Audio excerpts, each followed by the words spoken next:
All right, hit the like button. And doing a great job on that show in the morning, man. Really just super stuff there with Birds 365. Please make sure you check it out. Zander works like a horse, dog. We so appreciate him doing that. Hit the like button, guys. How about Jeff Fisher, too, man, saying that Gang Green was better than the 85 Bears? I was floored when I heard that. I think he was a coach for the Eagles for 6 years, something like that, working with Buddy Ryan. Without further ado, our boy Zander Krause, Big Z, joins us right now. How you doing, brother? What's up, Big Sills? How you doing, brother? All good, man. Hey, let's start it out with Barkley's deal, man. Give me your takeaway on it. I love it, man. Good stuff. This is what Howie does best. Remember back on the show a couple of weeks ago, I said I think Howie might be giving Saquon an extension this summer. Even John was like, nah, they're not going to do that. They don't need to do that. So I felt like it was coming. It's one of the things that Howie does. The cap is one thing. And by the way, I thought you put on a masterclass. I didn't hear all of it yet, but I've already started to listen to it because I went and we had another show, breaking news show as well. So I didn't hear it all, but you put on a masterclass. That the cap is great, but other players in this league look around and they're like, boy, if you go to Philadelphia and you play well and you give them what they ask, you get paid, man. This is the second time in the same calendar year contract year for Saquon that he was re-upped. And he didn't sign a one-year prove-it deal. He signed a big money deal. And he goes out and does what he does and how he pays them. And there's no way GMs, other players in the league don't look at that. And then the other thing I'll add in is, Sills, 1 week before free agency. Oh, it's did the great. Same thing with A.J. Brown last year. So this is where Howie Roseman, he sets the market. He doesn't chase the market. He's the first one out. Credit to the owner for giving him so much cash to play with up front. But, man, they're really operating at a high level right now. And, look, the window's now. Everybody's telling me to worry about the cap. Worry about what's coming in the future. Why the fuck would I worry about cap hits in 2028? Our Super Bowl window is right now. It's right now. It's not in 2028. It's right now. And Howie's building the best team right now for the Super Bowl window. I love it, man. Look at this here. So he frees up $10 million today. He freed up 4.3 yesterday, and he freed up 2.1. Dude, there's your 16.4 for your boy. Yeah. Now, John, remember what he said a week ago today. Remember, when you're making these deals, don't look at what we're doing now. Look at what we do over the 6 months. And he also said this, you got to remember, you got to take from here to be able to appropriate there. And that's what he did here, dude. He gave, and do you agree with me? Not a lot of people have hit this area here with this, but I think he signs those offensive guys, and I think he builds that defense with the cap space. When he saves that money on that side of the ball, because look at the salaries alone that are on that side of the football now. He takes that space and he fills the gaps with the guys on defense. That's why you got one group with extended contracts on one side, and you really don't have a lot of long length of deals with big money on the defensive side. Nobody really makes any money on defense. Yeah, no, they don't. You're not wrong about that. And look, where he gets that is he takes that cap space, and that's how he replenishes his defense. Now, it's a tough pot, but the last 3 years, been a Super Bowl twice. I don't know, man. I mean, I'm now under for me, Zander, I know you're going to love this. For me, the 23 season now, I'm going to throw that in the garbage can now because 2 of the 3 years you've been in the Super Bowl and you won one of them and you lost the other fucker by 3. I don't know, dude. I mean, 23 is the outlier. Yeah, and remember, they were a good team in 23. I mean, they weren't, they weren't 4-11. No, they were 10-1 at one point. Yeah. So they were at one point they were a good team before they were not a good team. But no, you're right. I mean, it's impressive what they do. And I spoke to John specifically about what you just said. Like, is this for Garrett? Is this for Becton? Is this for Bowen? And John's answer was good, and I think it's insightful and worth sharing. That while, yes, it could be for those guys, it's not specifically about those guys. This is a philosophy that this organization has and follows because it gives them the best chance to construct a good football team year in and year out. And they've gotten better and better at it. Now, Becton is the name and Bond is the name and Garrett's the name today. But next year we'll be talking about different names we need to sign, and there'll be new extensions and new things that happen. So this is the philosophy.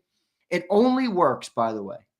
This philosophy only works when you draft good players and you evaluate talent correctly. There's going to be some misses. Obviously, Bryce Huff was a miss and some of those stuff. But if you don't draft, I mean, think about it. You just said it.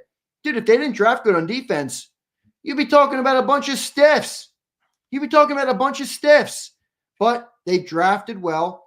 They've maximized the windows that they have when good players are on rookie deals. And boy, has it worked out for them well. And we'll see what they end up doing here with free agency right around the corner now.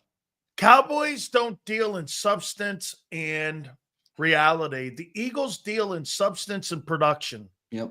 That's why their salary cap looks completely different. I mean, I mentioned it yesterday. I mean, Dak Prescott's got a $90 million hit.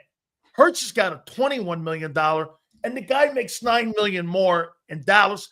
And the guy in Philly has been to 2 Super Bowls and won one. I'm not fucking getting that. Right. Where are you going with that? You can't rebuild the football team when you're dicking around with guys on the perimeter. Look at what the Cowboys are doing.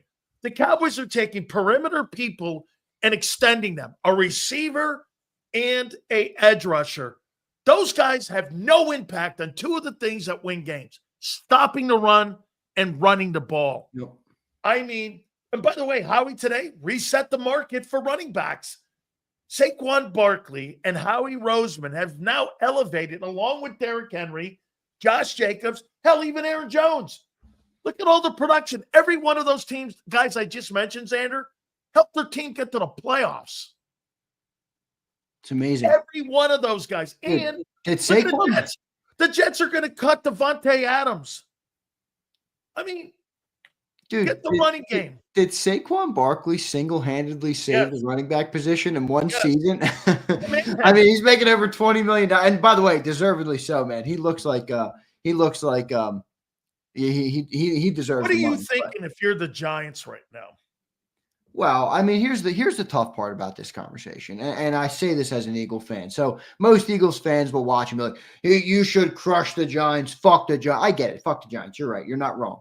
But let's be real. If Saquon Barkley signed this contract in New York, he wouldn't be doing this. This is the Giants made a bad move. That's not my angle. You should have been building O-linemen and quarterbacks and defenses. Since you drafted the guy. Yeah, I agree. Well, I agree with that. But I'm just saying, in a vacuum, it's not, he wouldn't have been doing this in New York, but it's got to hurt. I mean, I don't know what they're doing with that GM. That guy has really not proven fucking any. I mean, what has that guy proven he can do? He has done. Has the New York Giants gotten better since he's taken over? No, 1 year? Worse. I mean, I don't know if they've improved. Even with Kayvon Thibodeau and with Brian Burns, they still stink. They stunk. And you got Dexter Lawrence in the building, and the Eagles had all of these players, these young guys, and they were a better front than Brian Burns, Lawrence, and with Kayvon Thibodeau. And the Eagles were still better than you, and you paid all that money. It's got to hurt. It's got to hurt to be a New York Giant fan right now, no doubt. No question. Bro, I look like an ass bite now asking you the stupid question at the beginning of the show here. I mean, after what they just did with Barkley, do you really believe next year in the offseason they're going to give him a $40 million per year deal? Jalen Carter, he's eligible next year. He's eligible next year. It's going to be whatever sets the market is. And look. And right now, 36, it's 31-7. I think that's what Chris Jones. Chris Jones is the top guy. And then the second guy is like 27. So you might shatter Chris Jones. You'll get to 33, maybe 34, 35. But look, this is how Howie does business. He's going to set the market. Jalen Carter is obviously going to be he's a really good player. So they're going to pay him whatever he wants, basically. And they're going to do it the same way. They're going to do a lot of cash up front. There's going to be a lot of guaranteed money in the deal, and they're going to be able to manipulate that contract all throughout the duration of it whenever they need more cap space to flip it around. So he's going to get big bucks, and I'm not going to cry about it for 1 second, man. I'll tell you what. I'm having so much fun. I haven't even taken a break today, which is insane. I mean, because there's so Make much sure you here. get your live reads in. I'll get Yeah, crucified. your pop's gonna kick my ass if I He's gonna don't get kick him my in. ass first. All right, so come on, get the fucking live reads in. I will. Hey, dude, you're a phone call away. You know. Hey, listen, I got to tell you this, bro. That sleigh cut, I get it all, and I understand it. That's not that easy of a move here now. What are you doing there? Here, let me give you the team. How do you feel about your team today? And look, of course, everybody's going to start fucking moaning. I'm telling you where you are under contract right now. The draft, free agency, and your own dudes. There's 3 sandboxes. I get it. But right now, with players on contract, here's your defense. And I think you got 5 questions. Moro Ajomo is now your left DE. Your nose tackle is Jordan Davis. Your right defensive end is Jalen Carter. Pretty good. Your will is Nolan Smith. Injured, but should be ready for the season. Your left inside linebackers, Jeremiah Trotter. These are guys all under contract right now. Your right inside linebackers, Nakobe Dean, could miss the first part of the month, or first month of the season, September. Your strong side linebackers, Jalix Hunt. Your left cornerback is Q. Your strong is CJ. Your free is Reed. Your right corner is Keely Ringo. And your nickel corner is Cooper DeJean. My question right now would be, okay, you've got a question, whatever you want to phrase the question, at left defensive end with production. Yes. You've got a question at left inside linebacker with Trotter when it comes to Bond's production. Trotter ain't giving you that. Your strong side linebacker. Is Jalix Hunt going to give you the same reps and production that Josh Sweat did to help you get the #1 defense and win a Super Bowl? And at corner, I heard you this morning. So it's not that I don't think he can play it, Zander, but then you're going to have 2 question marks with moving one guy. Who plays nickel? And can DeJean go out there and play? Now, you could have a level of confidence that he can get out there. You still got to see him do it and get out there and play because, again, dude, playing nickel corner versus playing corner itself, it's 2 different skill sets. It's not the same guy. It's not the same position at all. Yeah. Those are my questions. Not saying they can't be in the draft, but here. Yeah, we're still early. I mean, they're going to address totally early. Yeah, totally early. But free agency blows. The draft is not the best.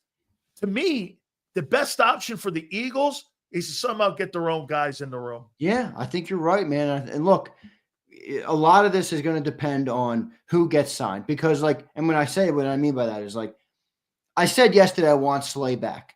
If you tell me that I have to compromise because they're going to sign Bond and Becton and they can't afford Slay, okay, I can live with that.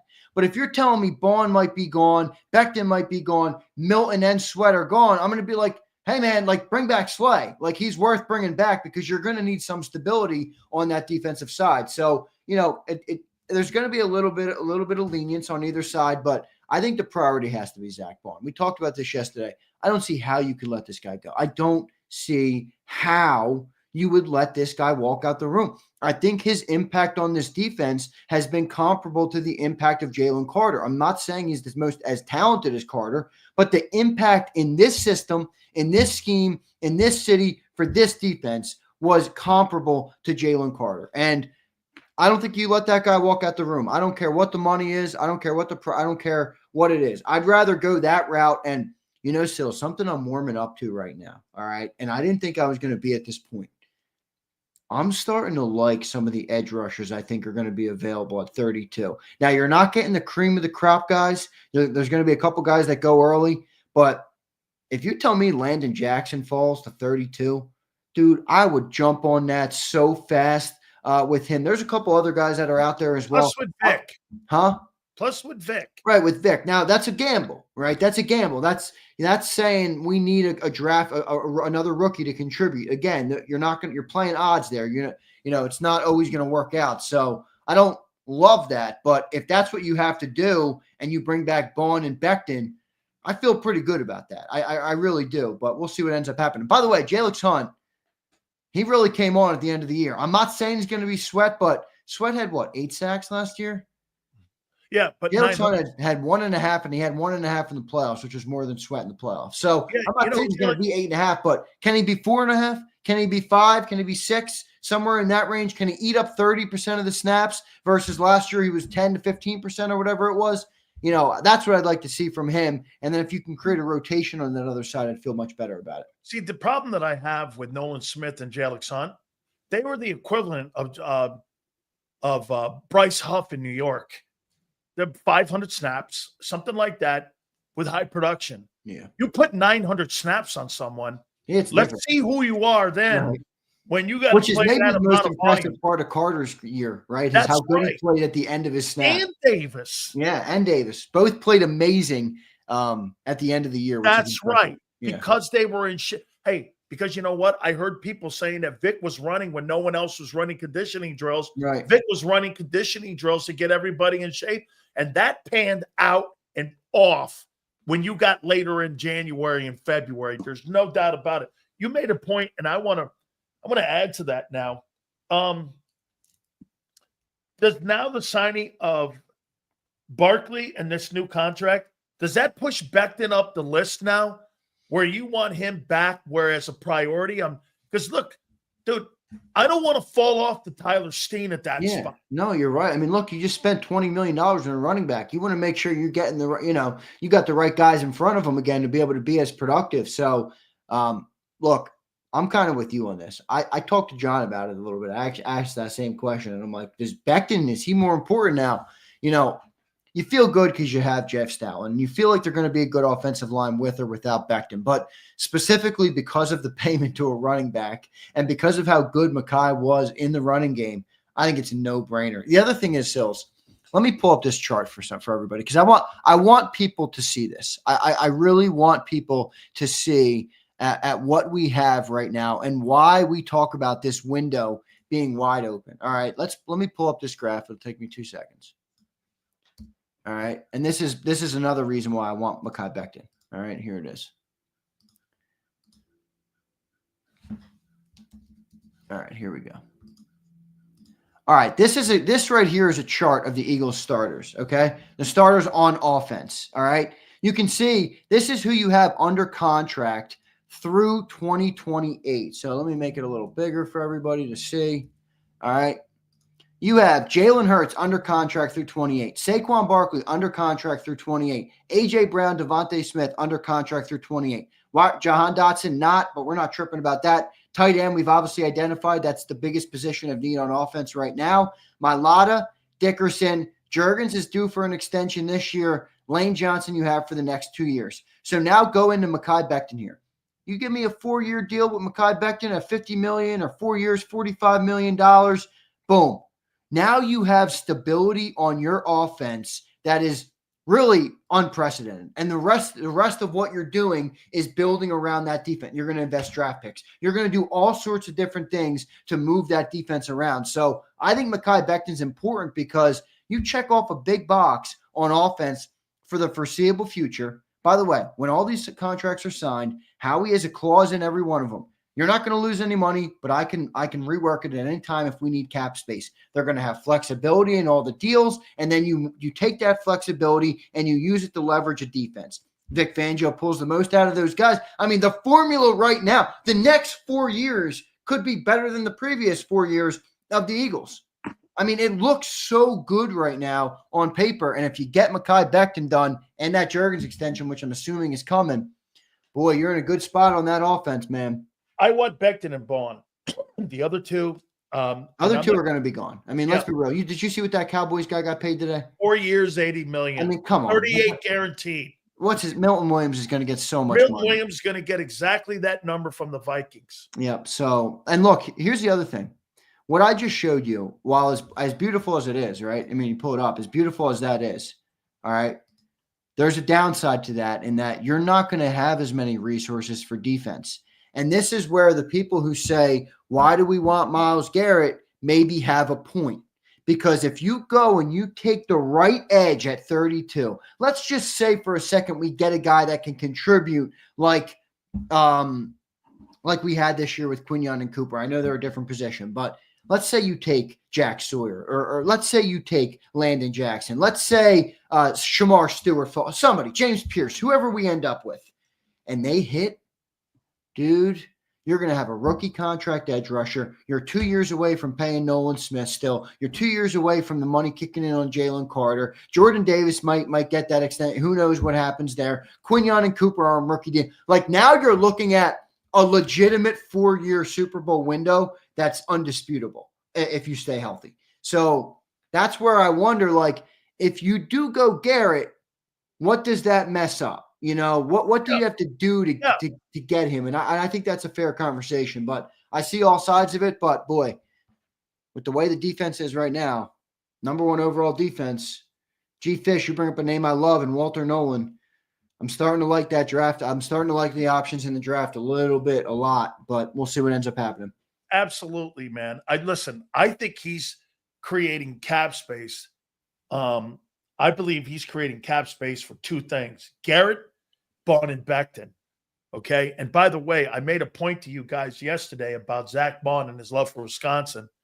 Well, he was honored over the weekend in Wisconsin, and they had like Zach Bond.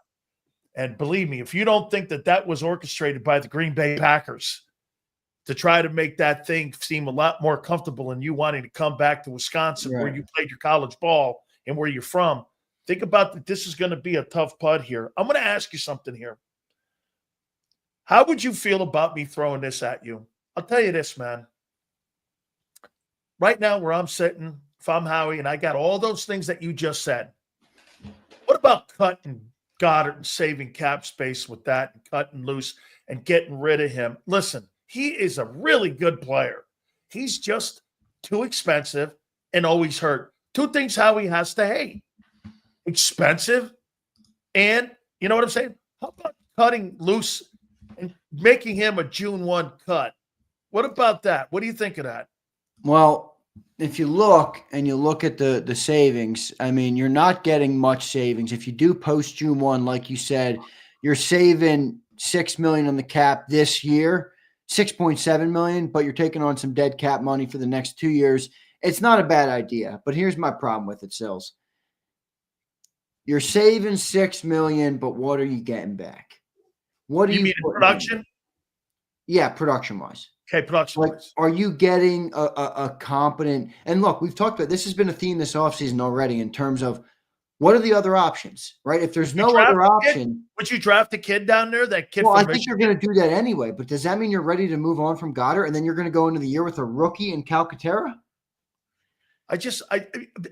What's he giving you, though, man? Expensive and hurt. Well, he's on the field, remember. He can block. He's good in the run game. I'm not against the player's ability. You know, I don't know. I'm just saying. Hey, look, I'm not against his ability. That's not where I'm at. 6.7 sounds good, but would you rather have 6.7 million and trash cans, or just pay the 6.7 and get production again? And you're going to draft somebody probably anyway. If that $6 million helps me land Becton and Bond, would you be all right with that? Part of that whole package on what he did.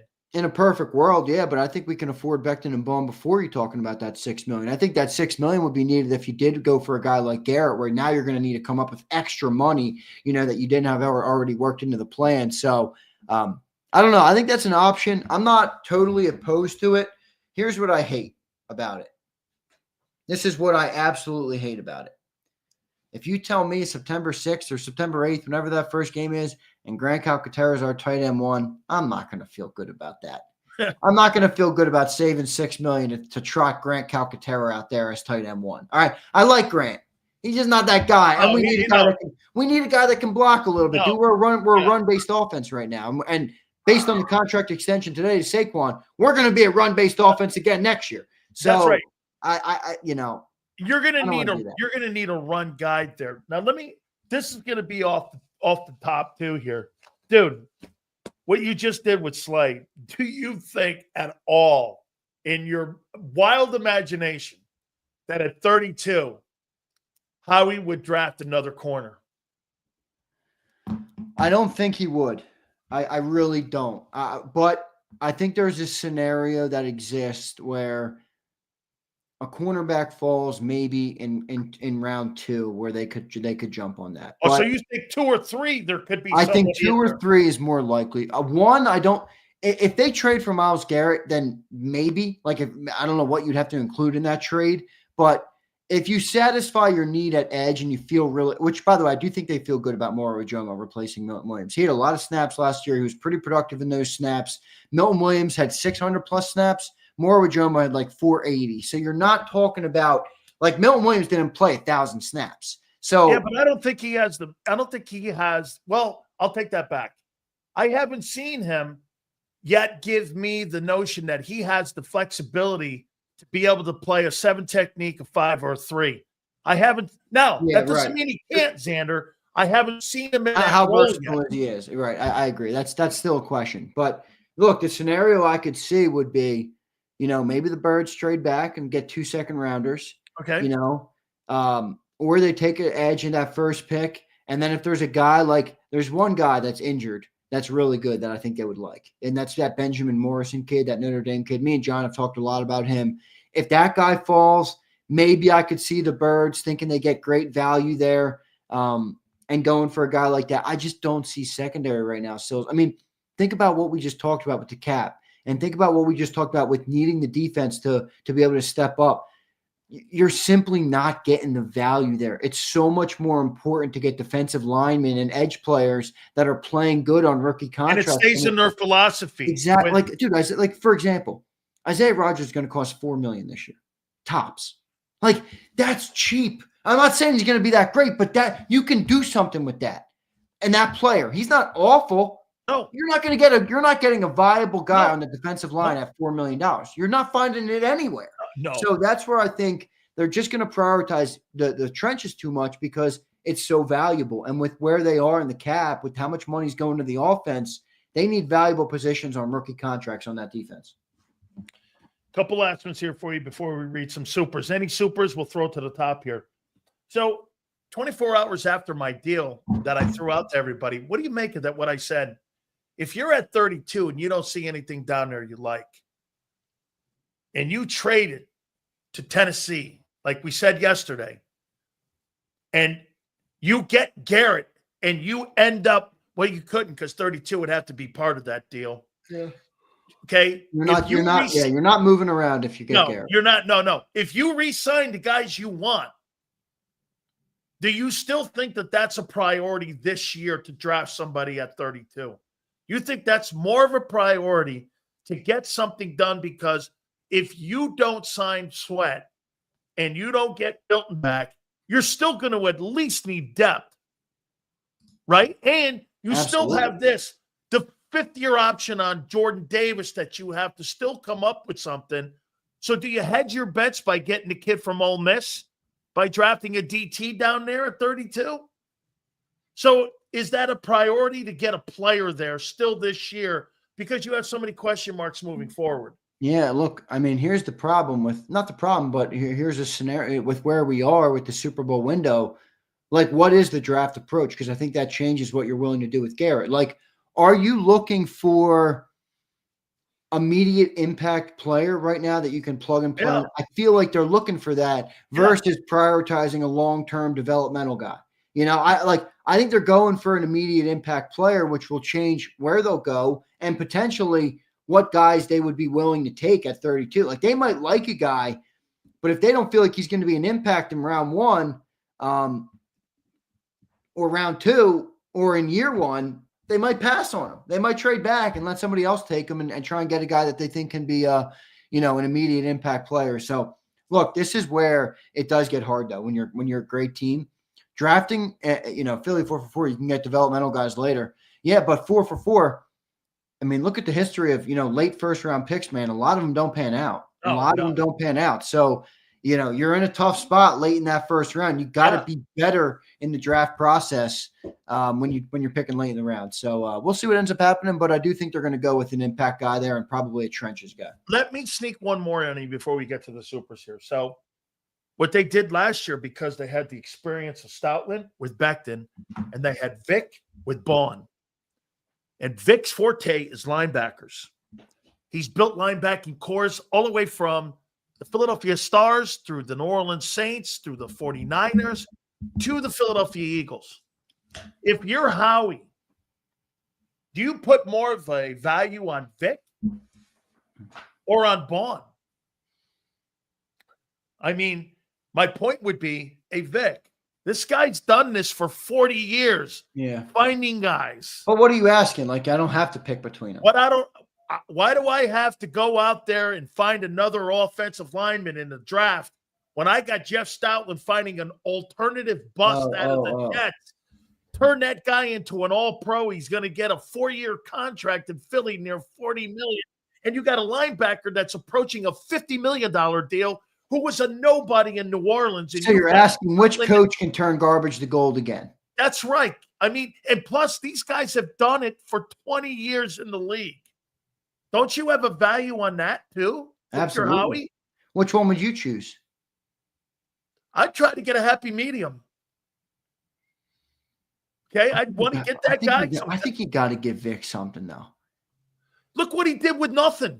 I know, but why are you going to play your odds that he's going to do that every year? I mean, he's been in the league for 40 years. He hasn't done that much with nothing in that. I'm asking you, what kind of a value do you put on that? I think you got to get. Look, you got to get him some guys. You got, and look, he's got some. I mean, he's got Jalen Carter. Then go get Myles Garrett. No, I think Bond's enough.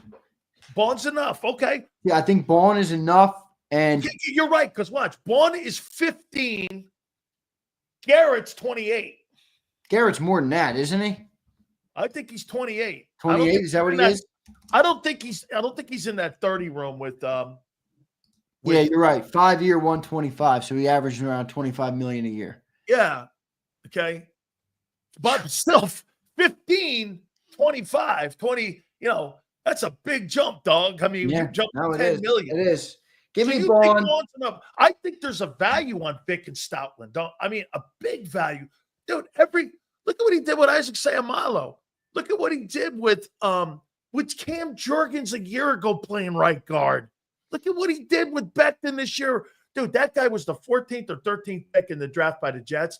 He was considered a colossal disaster. Now, everyone in the league wants him. I think there's a value. If I am Howie going, I think those two coaches, you tell me if I'm wrong, I think those two coaches put a cap on how much they're going to be willing to offer Zach Bond and Becton, because if they get too fucking out of hand, they'll just rely on those two guys to go find maybe not the same guy, but those two guys know how to make chicken shit into chicken soup. Yeah. I mean, you're not wrong. I mean, and by the way, they're going to have to do this at some extent because you just can't pay everybody. So they're going to have to do this to some extent, but where will they do it will be the question. I think Bond kind of broke the scale where it's like he was so good. You're almost like, I can't let him walk.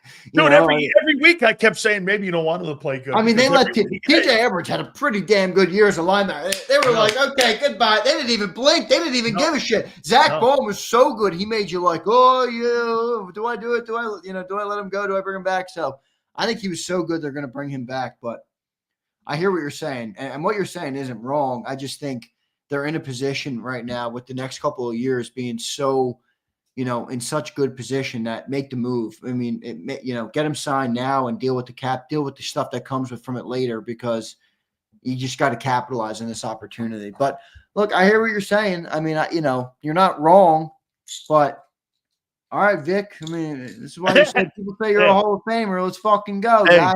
Hey, you see that eagle emoji that Crosby posted out there too? Dude, you're not buying any. You're not buying anything into that, are you? No, he uses that emoji a lot. He loves that eagle emoji. I don't know why he loves it, but he uses it a lot. I do like that player. I would be happy with Max Crosby, but we'll see. I mean, again, now my scenario is a little bit of hope and a little bit of draft luck. I understand that. But I tell you what, Zach Bond returning, Mekhi Becton returning, and an edge that contributes on a rookie contract for 4 or 5 years sounds pretty damn enticing to me right now. All right. Again, it doesn't mean it's all going to work out, but if they feel good about who they like at 32 or they feel good about the draft board, I think they're going to let it come to him, man. I think they're going to they might hold off on Myles Garrett, but I don't know. I talked to John, and he's like, this team, like he says it to me before the show, off the record. It's not off the record information though. He's like, this team, they love Myles. Like they are in love with Myles Garrett. I mean, him and Micah Parsons. You know what I heard? They fell on Alonzo Highsmith was in Cleveland. And do you know when I heard that they were falling in love with him? When they had that organized team practice 2 years ago. Practice. Yep. And Lane Johnson comes off, goes, that dude is the real deal right there. Lane says he's the toughest guy he's ever played against. That guy. He said him and Micah. Apparently they love Micah too. He's that guy. He's just insane. Let's get to the supers here, brother. All right, let's do it. Appreciate everybody, by the way, for being in here. Thank you, guys. You guys killed it today too, man. T-Bo, what's up, T? If I'm GM, deals, moves of importance. Sign Williams, Bond, Becton, Gainwell, Fred Johnson, Rodgers, Lovato. I don't like Milton. They're not going to sign Milton, but I agree with all the other ones. Hey, T-Bone, there's only 2 guys on that list that are going to be resigned. No, 4. Well, Johnson will be resigned. Johnson and Rodgers, I could see. Yeah. Because I'm probably Lovato. If Lovato wants to play, let's be real, he's going to be back. Special teams for sure. He's the long snapper. He's been there forever. He's not going anywhere. Yep. Williams is not going to be back, T-Bone. And honestly, I'm surprised to hear you say that because if you look at some of the numbers on defense, man, Moro Ojomo was really good. Milton Williams is a good player, but he was playing next to Jalen Carter with, an all-pro linebacker. He ain't an $80 million guy. No, he's not. And then he says, that guy in Dallas is not an $80 million guy. If possible, bring back Slay and Burks. Would love Miles G, but realistically, too much money, draft picks and players, work magic in the draft. Look, I agree with the work magic in the draft, T-Bone, as I just laid out in the segment. But, bro, can I just run through this? T-Bone, and I love you, but you have Williams, Bond, Becton, Gainwell, Fred, Isaiah, Lovato, Slay, and Oren Burks all coming back. T-Bone, I love you, but that's a lot of guys coming back. I don't know. Cha-ching. I just hear money cash register going. That's all I hear. Yeah, that's a lot of dudes. With Slay and Burks, I don't know. Here's what I'll give you. Bond, Becton, Fred, Isaiah, Burks. How about that? And Lovato will be back, but he's cheap. Sweat's going to Arizona. You want to bet? You think so? Yeah. Good. Have him. I'm not Look at you. Fuck you. Go ahead. Well, once you take off the fucking eagle off the front of your jersey, you think I give a shit? Jason A-Team, what's up, A-Team? Howie's an awesome GM. Barkley extension is gold. If we can get Bond back and somehow land Garrett and draft a good tight end, it'll be a great offseason. JAKIB offseason is the best. Yes, it is. Wait, Jason A-Team brings up a good point here. Do you trade for Garrett and then use the draft capital you have left to pick up a tight end versus what I said, you go edge rusher in round 1? Now, here's the thing. You can go edge and tight end if you keep those picks. Yeah. No, every single thing is going to be determined on what Bond and Becton do. Those are the 2 top priorities. You just gave a guy a $41 million extension. Becton has to be now the second top priority, Zander. Bond's got to be 1. And you freed up 16-4 in the last 2 days for your linebacker first. Then you know what they're going to do? I'm going to make a prediction now for you. The next guy up is Jalen Hurts. They're going to extend him this offseason to free up more money. I agree. I think you're spot on. I think Jalen Hurts' contract's coming next, the extension or reworking of whatever you want to call it. They're going to do something there. I think you're on to something there, Sills. All right, A-Team, let's see what happens, brother. If Fredo says we're getting Miles, mark my words, Bond and Becton. So you think you're getting Miles, Bond, and Becton? Wow. Hey, I'll tell you what, man. I've never talked more glowingly about Howie Roseman. Sileo, what's your win prediction for this team going to be next year? This fucking thing might go from 9 to 15. I don't know yet. I'm going to wait. I know you don't. I'm not being facetious. I'm just saying. Well, wait. I'll tell you what. If they do that, Sileo's going to have him 16-1. Listen, if they do that with what Alfredo just said, and you get Becton back, you put Bond and you get Garrett, I don't know. You lose a game. Man, it'd be hard to say we would. How about we do it this way? Wouldn't you be favored in every ball game? Oh, we'd have to be. I mean, you got some good guys in the schedule, but to be honest with you, I'm not really that afraid. Like, why do I see so many people like, we're going to go to a hard schedule? I mean, did you guys forget we won the Super Bowl?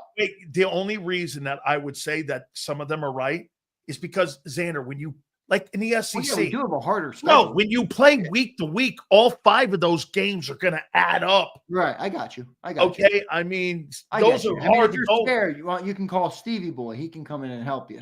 Stevie Boy, leave my fucking dog alone. Call Stevie Boy after the show. Maybe you can cuddle up on it. Did you see? I'm not allowed to talk shit on Stevie anymore. Did you see it, Stevie? Actually, I got my ass kicked by my old lady. I can't talk shit on freaking Stevie any longer, too. So go ahead, please.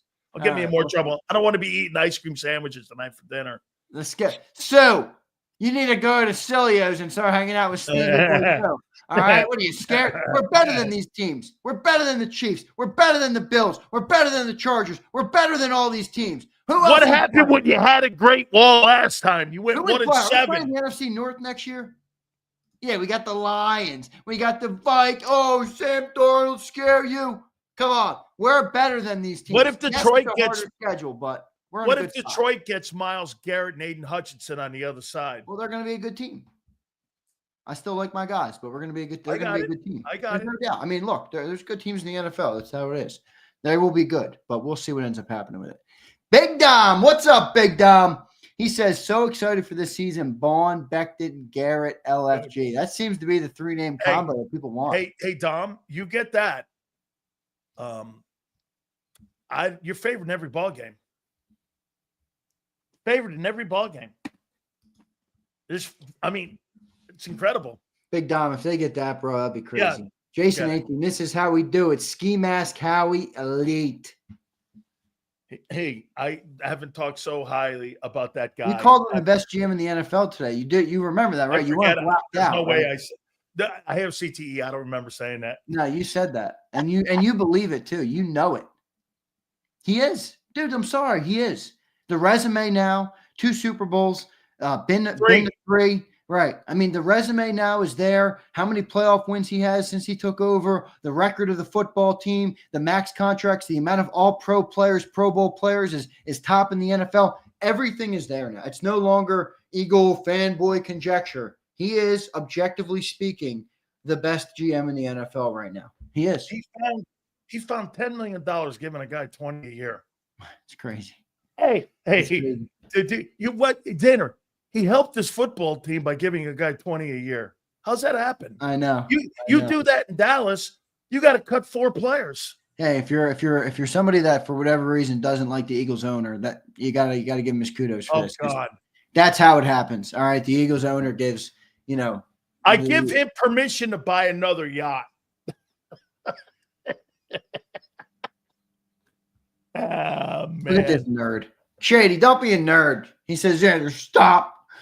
I agree. Approaching competition with that mentality only leaves for a letdown. I'm glad you aren't in the locker room. So Shady must have never played sports ever in his life. He used to walk into his locker rooms before the games and say, guys, I think we're going to lose today. No, you respect your opponent every week, but you feel like you're the better football team. Shady, let me ask you something. Like, do you carry tampons around with you in your pocket? I mean, Shady, you just got shredded, my boy. This guy carries tampons around. I mean, come on. You go in and look, you got good competition. I'm not saying that you downplay them, but you feel like you're better than it. Eagles proved that mindset that you put in this chat is not what they have, because everybody told them all year, you will not be able to run your way to a Super Bowl, including the greatness of Dan Sileo. And guess what they did? They said, fuck you, Sileo. Fuck you, Steve Spagnuolo. We're going to run our way to a Super Bowl. He's back on the victory route again. There he is. Yeah, baby. Yes, I am. In fact, I'm feeling pretty good about the move today with Saquon and the position we're in to move forward. I tell you what that move did today. I feel more optimistic now that they're going to get Bond signed. I feel more optimistic today. My word with Bond. Zander's right. Every day I wake up and I post, hey, it's March 4th. 8 days to free agency. Where's Bond's deal? Look, I hear you, but I still think he's going to walk out into free agency. My biggest fear with him isn't really what the Eagles are willing to do. No. It's more that some team is going to come in and give him so much money. Yeah. His agent's not going to let him take the Eagles deal. So that's my fear, but I got it. I don't know. The other feeling I have, it's a little weird. You know, I said at the end of Birds 365 today, I said, John, are we going to be doing an emergency football 24/7 for something the Eagles do today? And he predicted no. And here we did. We did another one with Saquon. And now I'm getting my spidey senses are tingling again. And I'm feeling like a Zach Bond extension is coming Friday, potentially this week or early next week before. Friday. Nah, they're not going to do a Friday news dump. Friday going into the weekend to make you think about it. Nah, they're going. So you think Monday? Did you see the Sixers news dump last Friday? Yeah. That team. All I want to do. How about Monday? How about Monday? People have me wrong. They think I hate the NBA. All I want to do is be a Sixers fan again. I can't. I can't even turn on the TV and watch them. I just want to be a Sixers. When I was a kid, it was my favorite team. I had Sixers hats. I had Sixers colored clothes and shoes and you name it. And I bought the Jordans and everything. And I loved watching the Philadelphia 76ers. Now they're the biggest joke of an organization I've ever laid eyes on. It's you know why they were? You know why they were my favorite team growing up? Why is that? Because when Dr. J left the Nets and went to the Sixers, he was my favorite basketball player, and I loved him with the Nets.